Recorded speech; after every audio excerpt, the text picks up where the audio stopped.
vodka gets kind of a bad rap, which might come as a bit of a shock, considering it's one of the first spirits many of us come in contact with.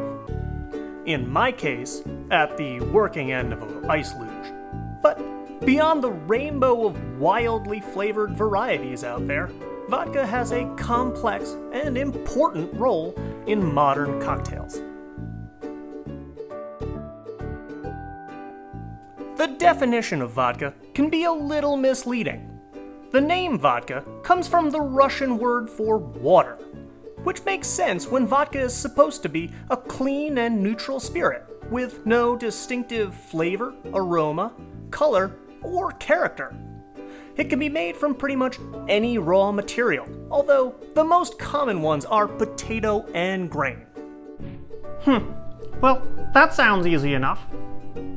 Right, but with that said, vodka can be, and is, distilled from a wildly diverse list of ingredients, such as grapes, apples, rice, agave, honey, beets, maple sugar, cane sugar, and even milk. Milk! You bet.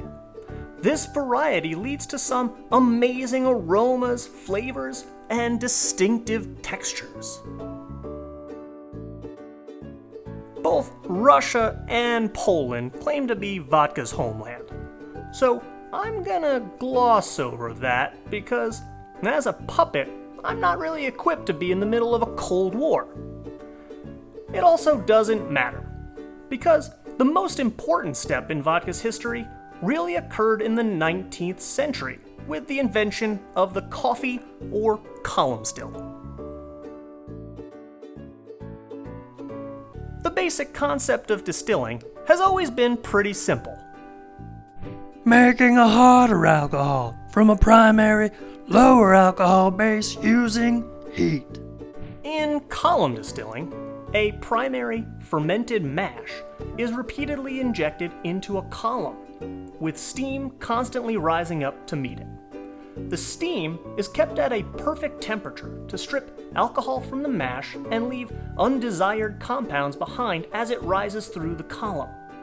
Because a column still can run continuously, the alcohol keeps moving through the system, being stripped of its impurities, but also elements that may impart flavor.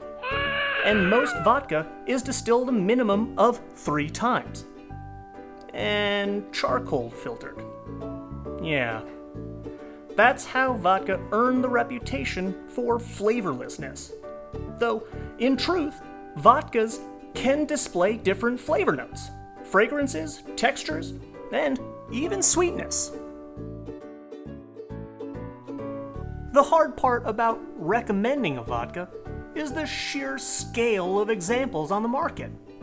The number of brands, prices, and flavors in your local liquor store can be overwhelming.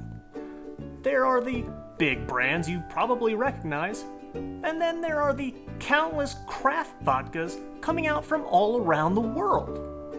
That's why when you purchase vodka, it's good to read some reviews first, since some of the more expensive ones might be just spending more on marketing than your moderately priced ones.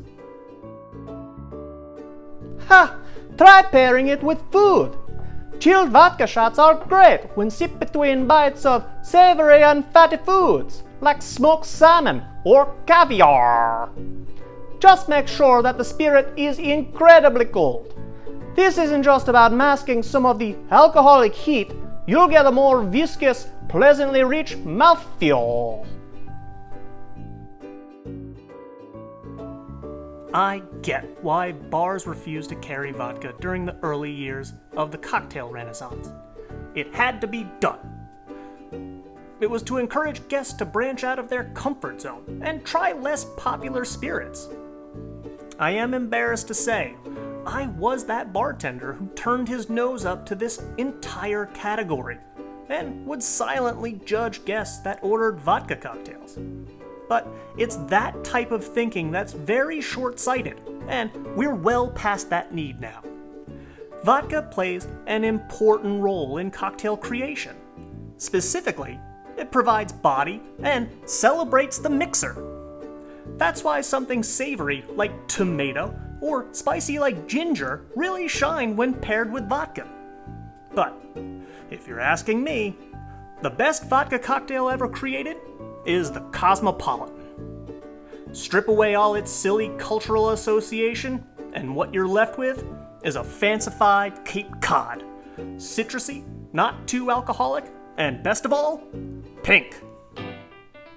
Now, this cocktail has evolved since it was created back in 1988, and my go-to recipe isn't the classic, but this is how I like to make it. We want 3/4 of an ounce of fresh lime juice, 1/2 of an ounce of cranberry juice,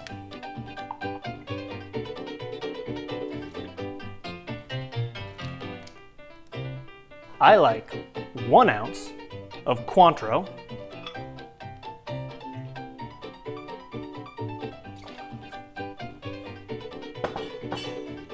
and 1.5 ounces of vodka. Now you might be saying, I thought it was Citron Vodka. And you'd be right. Unfortunately, I don't have any flavored vodka at home. But what I do have is a little bit of lemon. So I'm gonna add a small little lemon twist to it to try to cover up that small oversight. Then, add your ice and shake the bejesus out of it. Try garnishing it with a lemon twist, orange twist, or a lime wedge, whatever you see fit.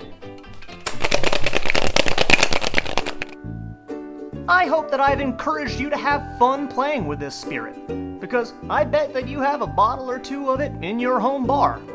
And unless it's marshmallow or cupcake flavored, I'm sure that you are talented enough to make something great with it.